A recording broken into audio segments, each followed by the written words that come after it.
Okay. Awesome. Okay, everyone, welcome, welcome, welcome. We are live. My name is Danielle Jackson Dresser. I am the editorial manager for freshfiction.com. And I am so excited to welcome all of you to this awesome panel, BFFs in Romance. I'm so excited to be here with this fabulous, amazing guest list of authors. So, to keep things moving along, to introduce everyone, I'm just going to read everyone's names and either your book coming out or your most recent book, and just wave so everyone can see you. And then we're going to keep things moving along because I want to hear from everyone tonight. So we have Alexis Daria, and whose book, A Lot Like Adios, is coming out on September 8th. Farah Roshan, The Dating Playbook, comes out on August 17th. Melanie Johnson's Too Good to Be Real came out last month. Sarah McLean's Bombshell comes out on August 24th. And Scarlett Peckham, The Rake-Ass, came out last year. Welcome, everyone. I'm so excited to talk to you guys talk to everyone about Best Friends in Romance. Just a quick little bit of housekeeping. I want to thank Love Sweet Arrow for hosting us. If you can, whenever you can, please support romance-friendly independent bookstores and booksellers. Love Sweet Arrow has just been really awesome throughout the entire, this entire wild last year. You can get all of their stuff. You can get books that are up for pre-order as well as for sale as well. So head to lovesweetarrow.com. Everyone who's watching, we do have a very fun, lively chat. Please leave comments. Marissa and I are going to be monitoring it. And if you have questions, we'll either interject them into the conversation or I'll leave time at the end for that. Melanie approached me about doing this panel, and she really kind of orchestrated everything and got us all together. It was really amazing. So Melanie, before we really jump into the big discussion, I was wondering if you could just give a little, where did you come up with this idea? Actually, so I was talking to Farah about, I love the Boyfriend Project, and I love that, kind of how that all started with these women who, well, she'll talk about it when she talks about her book, but I loved that. And I said, I was saying, hey, we should get together and do something with Love Sweet Arrow. And then it just kind of snowballed from there into this. And I was thinking about what other books do I know have amazing female friendships, and immediately thought of the Primas of Power and the Rake-Ass and her, badass sisterhood. So it all just kind of fell into place. And when Sarah had announced her, the new series that was coming out, and it kind of was about these, badass, females that are grouping together, it was, like I said, a no-brainer. So I'm very excited. Everyone was like, yes, of course I'll do this. So awesome. Well, I, for one, am glad to be here with everyone. So I want to start off with kind of a fun little icebreaker question. And I was thinking we could start off by giving shout outs to our friends who've been there for us, especially over the last year during the pandemic, during these trying times. I thought we could just say hello and thank our friends for what they've been doing if you have a specific friend or a friend group. So I'm going to start with Alexis, but I will say I'm going to change up the lineup throughout the night, so it won't always be this order. But Alexis, let's have you go first. I feel like Melanie and I and Scarlett, we've all talked about this as well, just kind of how it seems like some friendships have changed or evolved, or there's, it's have been harder to maintain just because of the nature of the last year and a half and how our own habits have changed. So it's been interesting to see who we talk to more, and things like that. So there's a few people, definitely writer friends, who I would shout out, like Sarah McLean, I'm probably in texting with every day. Adriana Herrera, I do video write-ins in the mornings with Priscilla Oliveras. Anytime I go for a walk, I text her and I'm like, I'm gonna go for a walk. You want to talk to me? And she's like, okay, let me get my sneakers. And she's in Florida and I'm in New York, but we'll both pop in our earbuds or earbuds, or whatever they're called. And we'll just be walking around our respective areas, talking to each other for hours. So we get in a lot of steps those days. So those are things that have helped during this, hard time. Yeah, that's really cool. Thank you for sharing that. Farah, how about you? It's funny that Alexis would mention Priscilla, because she is just the best friend. I'm the same way. I've had it's a text group with myself, Priscilla Oliveras, and Quana Jackson. And we pretty much, text throughout the day. We've all kind of been on the same writing deadline. So it's kind of like this misery loves company thing where we're all texting and trying to encourage each other. But, that said, and then my Destined Divas is what we call ourselves. It's a group of about 20 of us who started 5-6 years ago, getting together in a house in Destin, and doing a writing retreat, but it's grown into so much more than just like that retreat. We truly are just like, it's the best sisterhood, when it comes to having writers there. So definitely shout out to all my girls there. They're all killing it this year with their books. And it's just so wonderful to see it and to see how we've grown. So yeah, couldn't do this without my friends. No way. That's amazing. I have to say, whenever you all do have your retreats and you post about it on social media, I'm very jealous. It looks like the best time. Yes, I agree. And I want to crash sometime. So. The one in New Orleans that you just posted about recently, I was like, it's amazing. Yeah. That was lovely. Yeah, they really are. Okay, Melanie, you're up next. So writer groups for sure that I have, there's like a Google Meetup or a chat. Alexis and Scarlett are actually a part of that. And it becomes so much more than just about the writing. It's just, it's like all of the stuff, that gets into your, in the way. And that's always been kind of like a thread of connection since it started. And with the pandemic, I think I relied on that more than ever because it was already the way that I communicated with them, and then that never changed. So I was really able to stay with that. As far as other friendships are concerned, I think I'm at a stage in my life that the people I'm close with. And so this didn't change any of that. The fact that I couldn't see them face to face didn't change the kind of friends that I could not talk to for 3 months and like pick up the phone or text and we're right where we were. So I'm grateful to that. I'm grateful to, I will shout out to Lynn Hartzer and Christine Palmer, two of my close friends who have always been very good about knowing when I'm gone too long without sleep. And we'll check in and say, okay, maybe it's time to take a break. Yeah, for sure. Those are important friends who like kind of keep you in check. I agree. All right, Sarah, how about you? Well, like everyone else, it felt like an eternity and it felt like writing was really difficult this year, and so I did need a ton of support from other writers. So yeah, I mean, Alexis and Adriana and Tracy Livesey are on one text thread, and then I'm a very late night writer. Alexis and that crew are morning writers, so I never join them because why would anybody write at that hour? But I write from like 9 in the evening until about 2 a.m. And so the person who got me over the line was Kennedy Ryan, who also writes late at night. And so we, like, every night we would meet and we would do, our sprints together, and we dragged each other like over the line for our books. And then, on top of it, it is really about people it's about checking in on other people. I have a 7-year-old, so lots of other writers with kids were a big piece of the puzzle too, like just a constant sense of like, hey, you're not alone. This is hard for all of us. So yeah, it was a real gift, the community of writers this year. And I'm a massive extrovert. So the idea of just like sitting at my desk for 18 months, I mean, when I think about it, I just want to shrivel up and crawl under it. So it's a miracle I got through it, I guess. It's a miracle this book exists.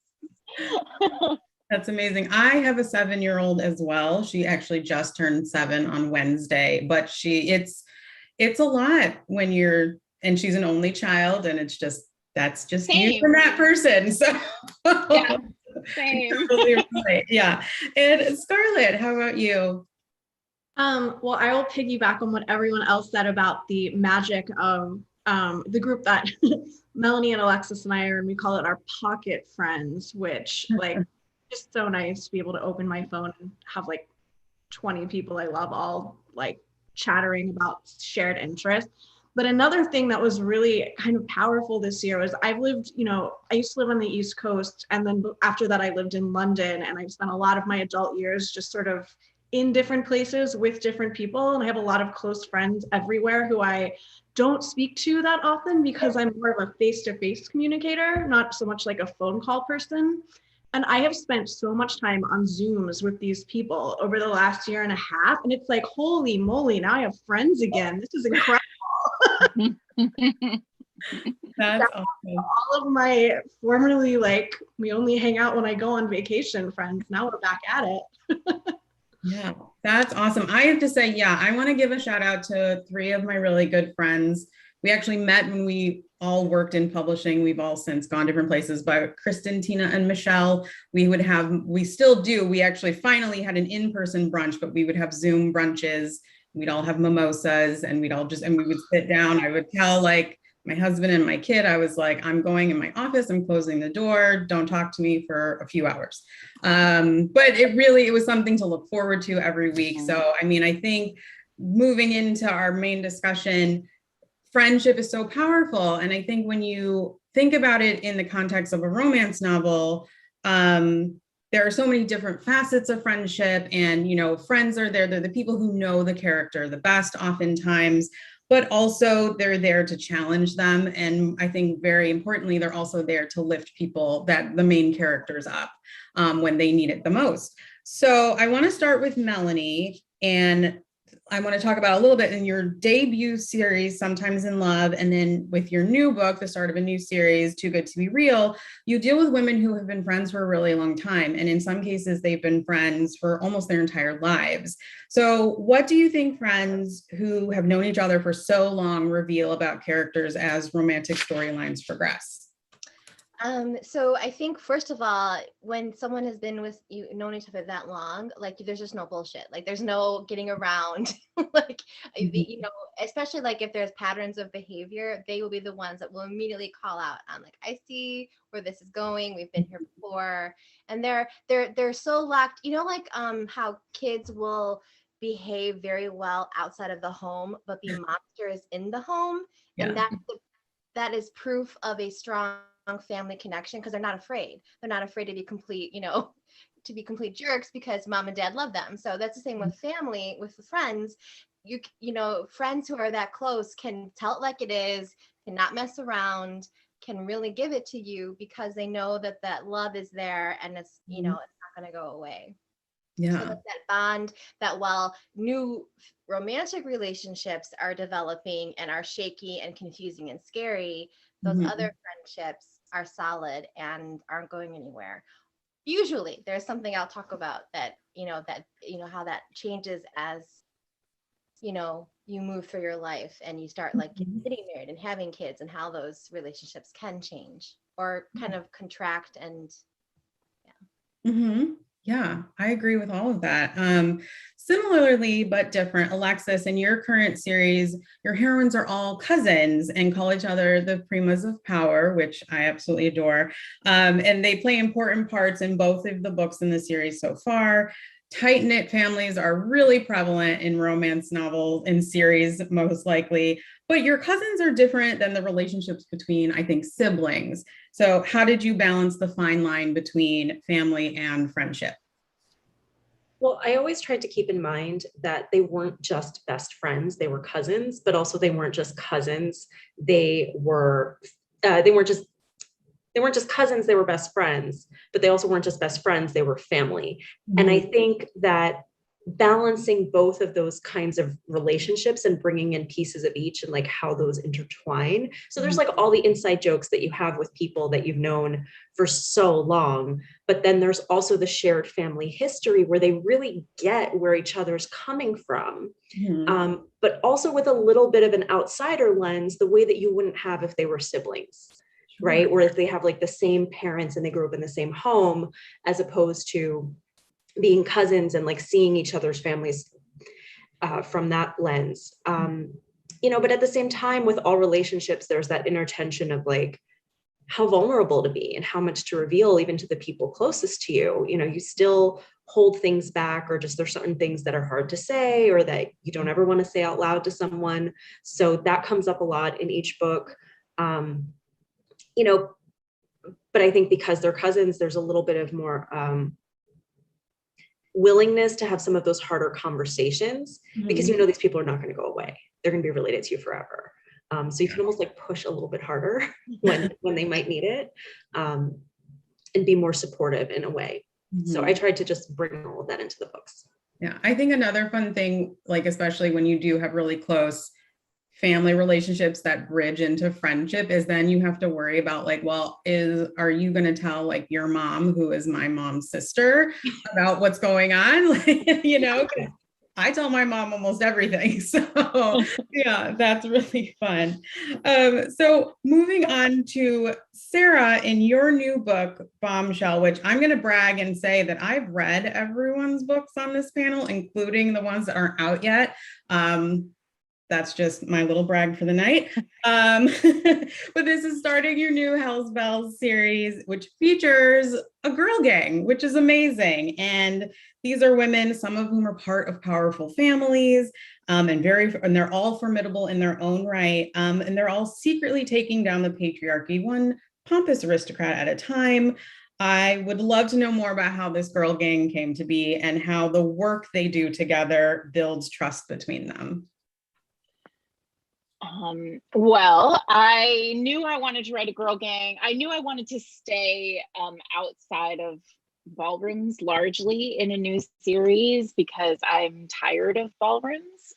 So even though this book actually begins in a ballroom, but I knew I wanted to write a girl gang, and I knew I wanted to write a group of women who held power in ways that weren't necessarily traditional ways and places that women hold power. And so there are 4 of them, and we meet the first one literally as she is about to basically like destroy a man in the gardens outside of a ball because he's a terrible person.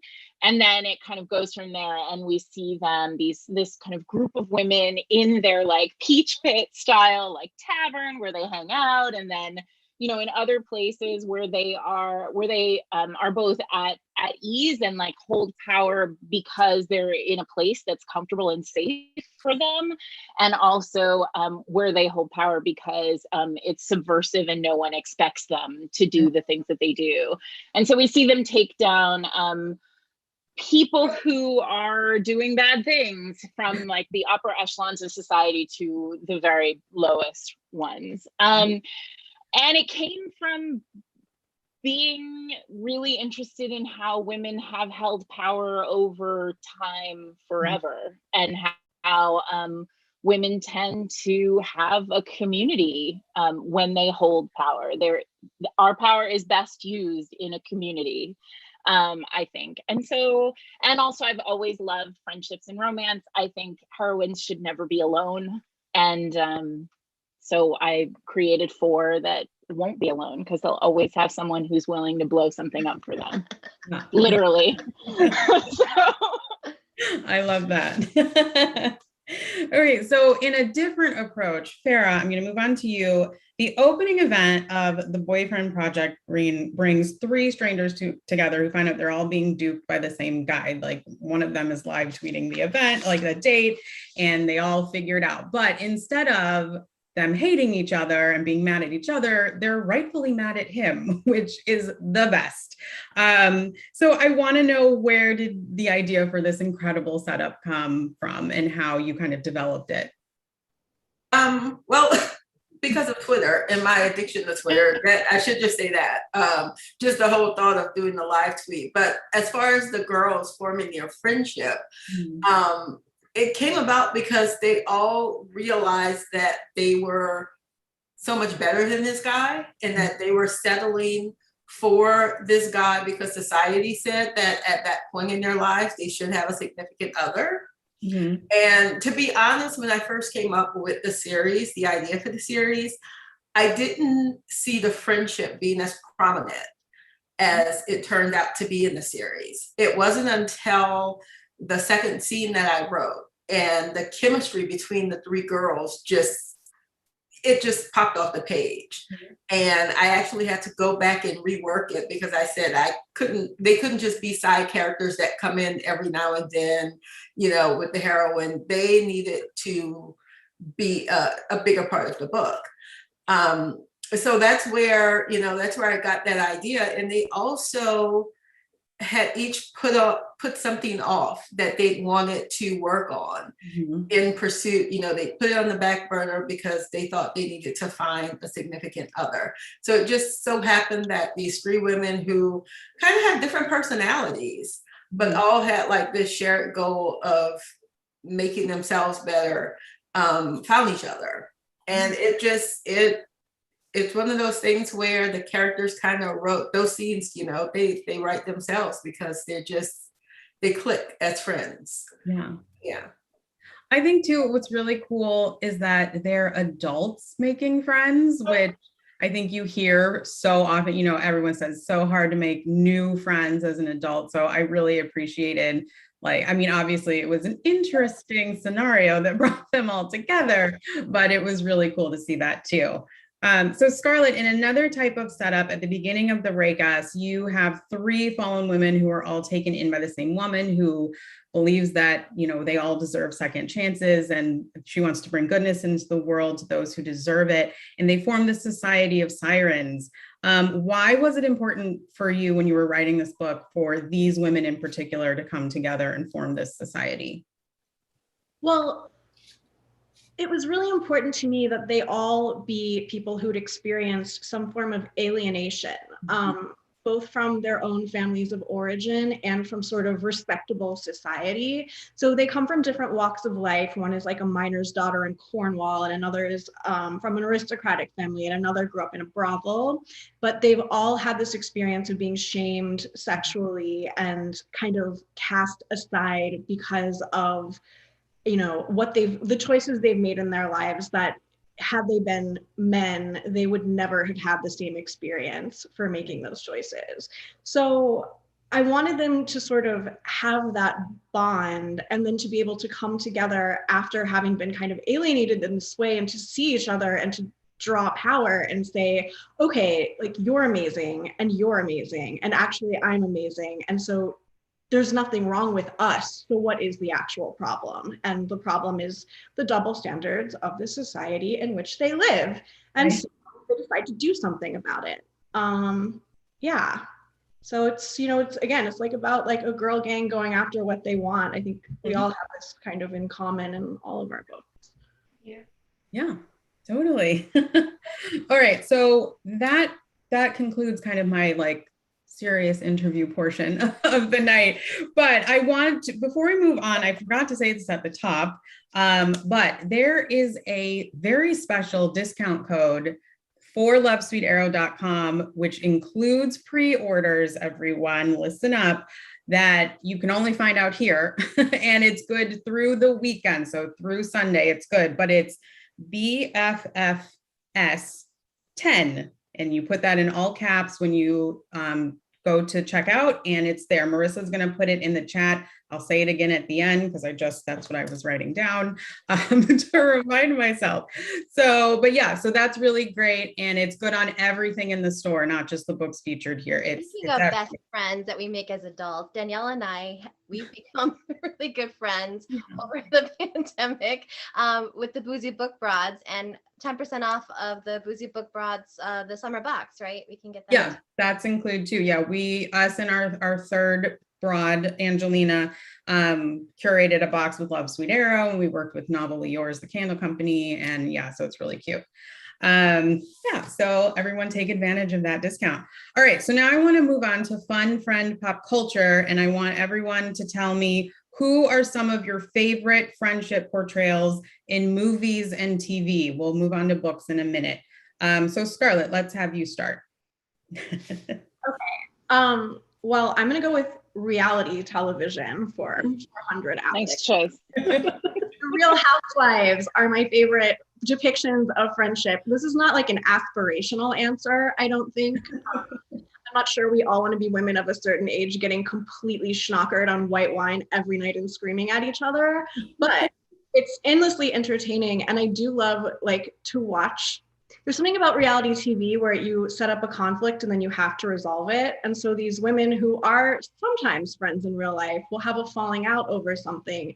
And then instead of letting it simmer as like this years-long resentment that never really gets aired, which is something that has happened to me, they all have to go to lunch and say, all right, we're going to hash this out. Right. No, so I find it very cathartic to watch the many franchises. Yeah. Do you have a favorite, or is it just all of them? It's like this, you know, right now it's a tie between Potomac and Beverly Hills. They're both having fantastic seasons, 10 out of 10. It's amazing. Okay, Farah, what are some of your picks? You know, So my pick is my little. Sarah. Oh, which one? I said Farah, we have I'm the same sorry. name, basically. Yeah. Don't worry, Sarah. I get your mail all the time because Farah and Sarah sound alike. Very close. So that's I F keep and S. hearing. Wait, so who is starting me or Sarah? I said Farah. Okay, I will go. I'm sorry, but look. I keep Okay. hearing it too, Farah. All the time. For me, it has to be Living Single. I can remember growing up watching it. I've always wanted to live in New York.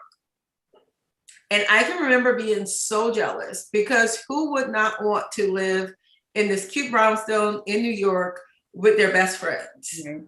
And I was addicted to that show, when I was growing up because it just was everything I wanted. And I used to try to be the different people, So I was Sinclair at one time because I'm kind of ditzy. And then I was the Queen Latifah character because I'm driven. It's one of those shows that kind of like just formed the kind of person I am because it came on about that time when I was growing up and trying to find myself. So yeah, just that girl gang and Living Single. Mm-hmm. It was the ultimate for me. Yeah, that's a great pick. Is that streaming anywhere? Because I feel like I want to watch it now. I think it is. I think maybe on Hulu or one of them. I can't get caught up in rewatching, so I don't even want to know if it is. It's because I'm too busy to get caught up. But I hope so because I want others to discover it. Younger kids need to discover it. Right. Yeah. Okay, Sarah, was that directed? Was that better? Well, the process of elimination now too. My pick is My Little Pony, which I can't get my kid to watch anymore. But what a delight that I remember from my own child. And then I had this whole renaissance with My Little Pony. It is, first of all, it's extremely fun to watch as a grown-up.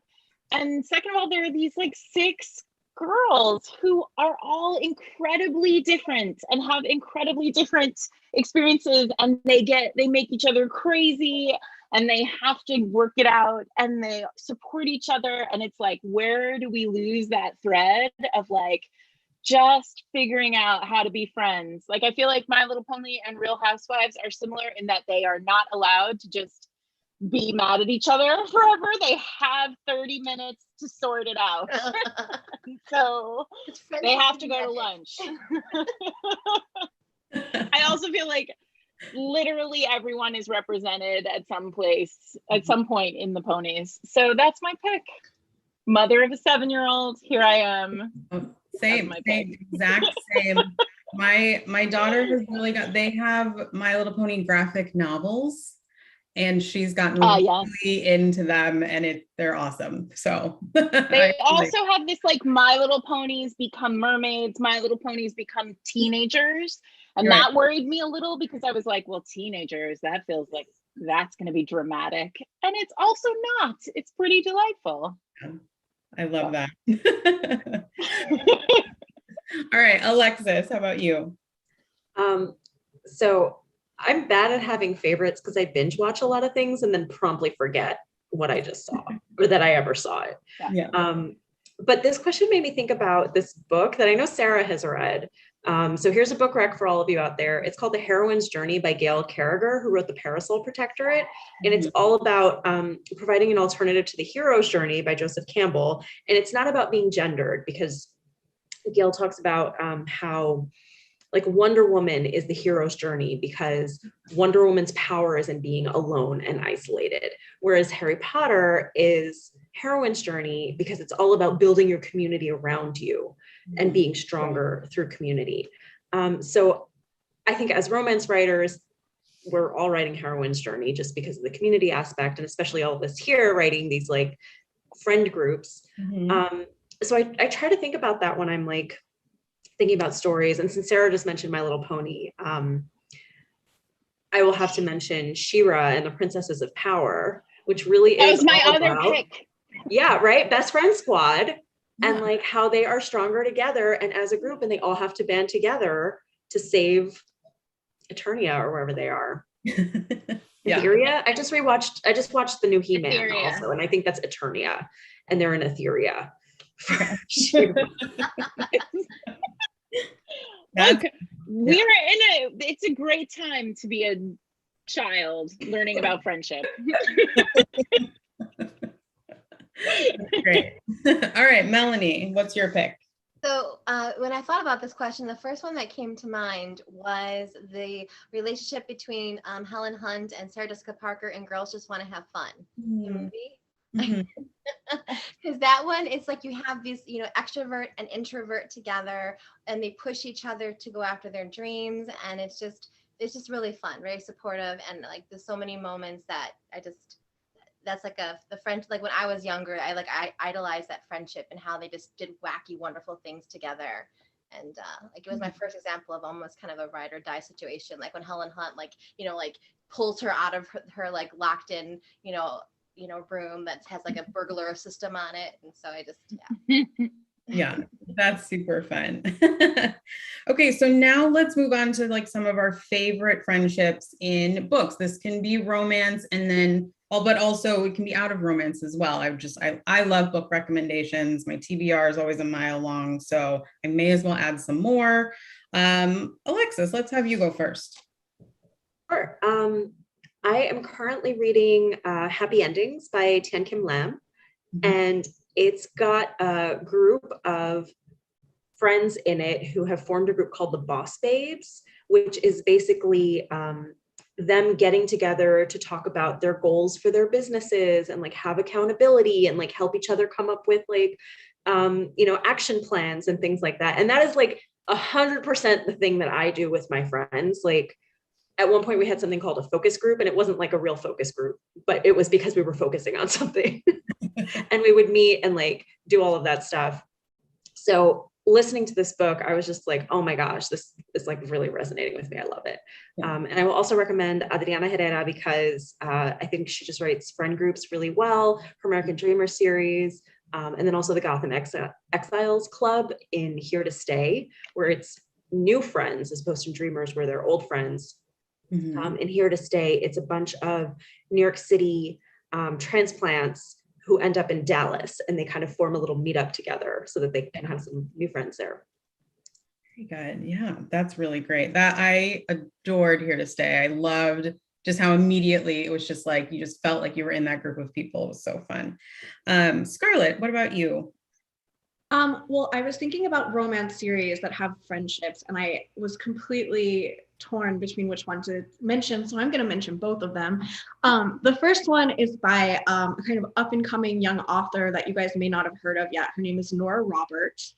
I came up with that. Anyway, but I love her writing about friends in general, but one series stands out, The Bride Quartets, which the first one is called Vision in White, but it's about 4 friends who own a wedding planning business, and like one's a photographer and one's the planner and one's the caterer. And but the thing that I like about it is just that like her way of writing these friend groups feels so lived in. Like the humor is really funny, but it's not like snappy, like in your face funny. And I don't know, it's just very down to earth, and it reminds me of the comfort of just being with old friends who know you really well. And then the other one, which is a series I'm obsessed with, is KJ Charles's Society of Gentlemen series, which is about a group of queer men in the 19th century who can't live openly in society, having the kinds of relationships that they want to have. And so they sort of form this found family, which is partly funded by one of them being a nobleman with a fantastic estate. And they just sort of go off and make their own little utopia. And it's just fantastic. All the books are so good. Mm-hmm. Wonderful. All right, Melanie, how about you? Alexis stole my modern one. I was going to mention Tin Kim because the Boss Babes are, yes. In fact, if she was I was going to have her come with us for this. But I'm going to go back a little bit and go classic with Anne and Diana of Anne of Green Gables, the bosom buddies, best friends. That obviously is, you know, one of those friendships that you're just like, oh. And of course, I kind of grew up on like devouring when I was like 7 or 8, the Nancy Drew books. So Nancy, Bess, and George, I think fundamentally kind of cemented like how I create friendships within groups, because they have a lot, I know it's very old school, but there is still a lot of like fun teasing within that group. And of course they solve mysteries together. So very important, right? Okay, Sarah, you're next. Okay, when I had that same problem with trying to figure out which one I wanted to highlight, but I think when it comes to romance, the one that I really enjoyed was Abby Jimenez's series, The Friend Zone and the Happily Ever After playlist. Sloan and, oh gosh, I'm blanking on the other girl's name. Sloan and the girl from the Friend Zone. Can't remember her name, but they have a great friendship. You know, it's one of those things where they're there for each other, going through some really tough times, but they lean on each other in their friendship. I just absolutely love it. In a non-romance that I would recommend everyone to read is Kaya Elderson's Sisters in Arms, which was just released. It is more of historical fiction about the only all-women, all-Black regiment that fought in World War II. And, you know, it's kind of a friendship based on this shared experience that they're all going through. It's such a great book. It's a necessary book. I think so many people can learn about this very, you know, no one really, well, people of course knew about it, but not as many people knew about this extremely cool part of our history. So I am recommending that book to everyone. I second that recommendation. That book it's phenomenal. It's so good. Yeah. And well researched. Well researched. And she's amazing too. She is so knowledgeable and it shows through this book. So highly recommend as well. And can you have Marissa drop that book in the comments for people? Yeah. Good idea. And sorry, I can't help but because we moderate together. I forget which chair I'm sitting in. Fine. All right. And Sarah, you're next. I have 2 series too. One is Kate Claiborne's Chance of a Lifetime series, which is her first trilogy. And the premise is so perfect. It's like 3 best friends go all in on like pool their money and they buy lottery tickets and they win the lottery, but they don't win like $100 million. They win like just enough to change their lives, like just enough to do the thing that they need to do to get out of their particular ruts. Yeah. And they are good friends, like really good friends. And it's sort of perfect. I mean, I think Kate is one of the very best of us in terms of writing and in terms of being a person. But I also think like in this book, in all these books, there's this sense of like your friends kind of knowing what it is you need to do to like be the fullest you can be. Mm-hmm. And they're like kind, but also, you know, willing to push when they need to. And it's a perfect friendship series, I think. And then my other one is about old friends. It's Tracy Livesey's Girls Trip series, which there are 2 books out and 2 more coming. And this is about, a group of friends who meet every year during the summer on a girls' trip, and they were in college together. And now they're on this girls' trip, and each one, falls in love over the course of their book. But again, kind of long distance friends, and how powerful that long distance connection can be. Because I think, which I feel like in the last, her book that came out last year, Like Lovers Do, I think is like one of the best romances ever written. And part of what I love so much about it is that the friends are not on the page very much with the main character, but there is a real sense that she has this like wide reaching community. And that felt so real to me in 2020 while I was like, Zooming with my friends to try and keep connections with the world beyond me. So those are my two. Awesome. Okay. So we are going to move on to a modified version of Never Have I Ever. It's going to be Never Has My BFF Ever.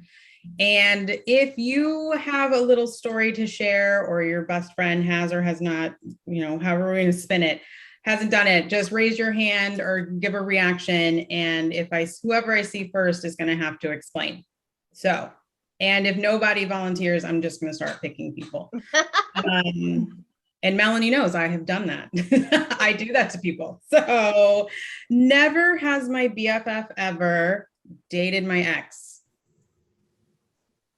See, well, this shows that you all have, Melanie, I was going to say, you've got good friends though, right? No, well, this one, it's actually, so I was like, it doesn't really fit, but kind of fit. If nobody has an actual story.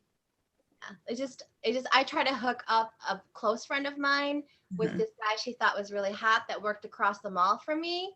And then I ended up married to him.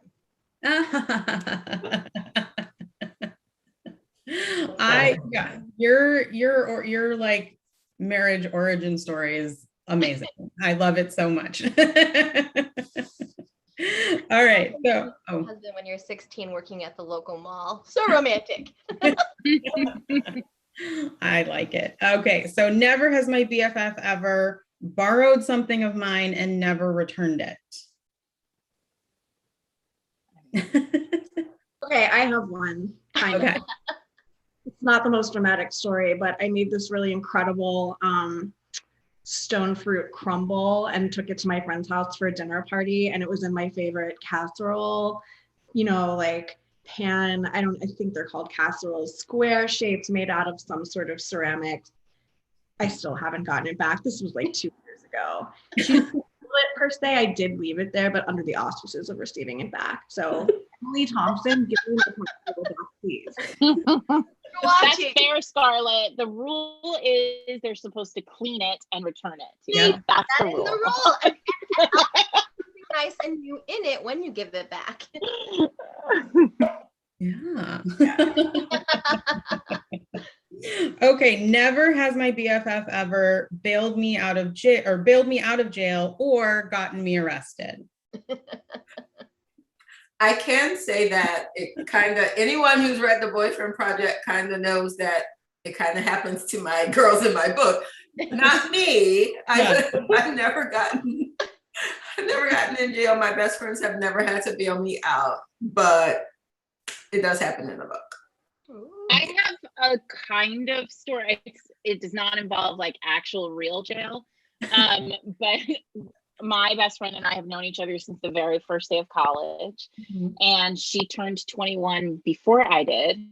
And threw a big party with lots of alcohol that campus police ended up coming to. And I claimed that we lived together at the time. And I claimed that it was my party because I was under 21. And so I would get less punishment from the college. So she sort of got, and then I was brought before like college judicial board because I had thrown this big party and some bad things had happened at this party and another person ended up in jail that night, but it wasn't me, and that's what's important. And and I was under 21.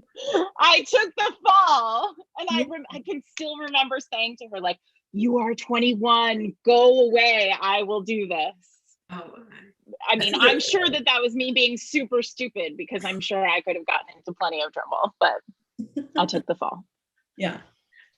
So Yeah. Megan, you owe me. No. All right, my last one is, never has my BFF ever named one of their children after me. So yes. So Aw. this is one of my oldest friends. We met when I moved into my house when I think I was 6, and I moved into a new house, and our backyards touched, and she was swinging on a swing, and I was like, you can just imagine, if I'm an extrovert now, me at 6, I was like, so I'm like, but running over, I'm like, hi, my name is, and that's my house, and her older brother is like, yeah, she really doesn't talk much. But I did not give up, and I wore her down, and we became best friends. Yeah. And have remained friends, even though we really don't see each other very much or talk too much. But yeah, so she had twins and named them Melanie and Michael. Oh, that's amazing. That's great. Okay, so I don't believe this is the time, everyone. At Boozy Book Broads, we say this is the last call. If you have a question for any of our authors, please put it in the chat and I will ask it. But before we start to kind of wrap up completely, I would love to have all of you, I'll call out names again, but have you all just say where you like to connect the most with readers online. And again, remind everyone about either your most recent release or your upcoming release, what you have, what you're working on, kind of whatever you want to plug before we say goodbye, even though this has been really fun. So Alexis, I'll have you go first. Sure. I am most active on Instagram. I'm there as at Alexis Daria. And my next book is A Lot Like Adios. It comes out September 14th. You can pre-order at Love Sweet Arrow. And also I'm going to be sending these very cute book plates and bookmarks. So you can use the code BFFS10. Thank you. Yes. All right, Farah, you're up next. So I'm everywhere online, way too much. But my newest is TikTok, which I'm addicted to, and my 13-year-old niece is not happy about it, but whatever, I love it. But like Alexis, I love not Facebook. Why did I say that? Instagram is my happy place. Facebook, I want to bury it in the ground, but I digress. Anyway, my books, you can see them in the back here. I'm like, that way? No, that way. Okay. The Boyfriend Project, the Dating Playbook is the newest one. And Love Sweet Arrow is actually one of the stores that's involved in this pre-order campaign that I have going on. And this is a sticker sheet. I should have not had it in the little package. You can kind of see.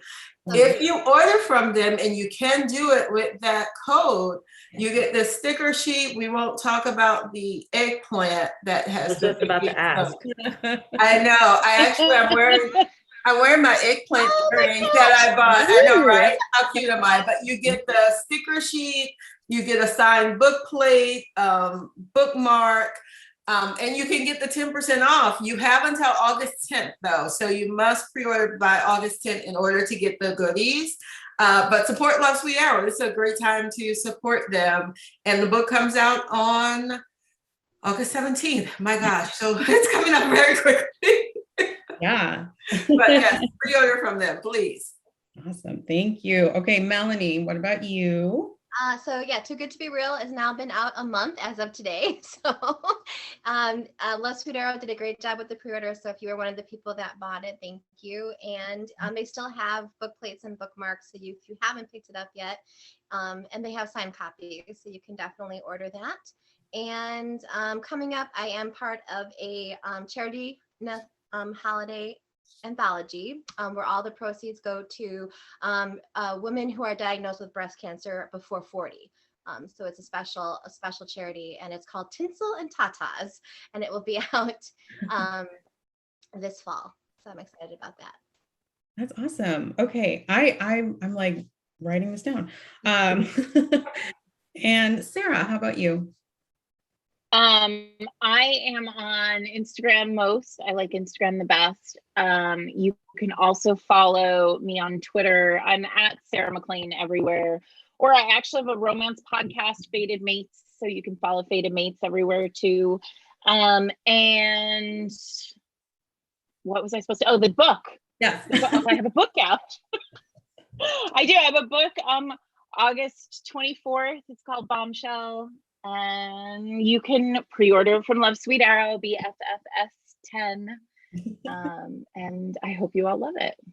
Awesome. And Scarlett. I am also someone who prefers the lovely warmth of Instagram at Scarlett Peckham. And you can buy my book, The Right Guest, wherever books are sold, but especially at Love Sweet Arrow. And I'm currently working on the follow-up to it, Painstakingly Slowly, which will be out next year.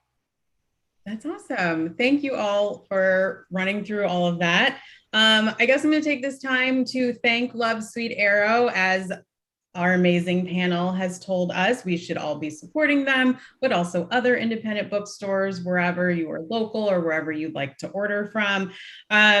Definitely don't forget to check out the sultry summer surprise boxes that the Boozy Book Bros, we like alliteration, we put together. Use the discount code. I put it in the chat. And I think that's it, everyone. This was so much fun. Thank you all for being here. And thanks to everyone who was watching. All right, so we'll say good night. Thanks for coming.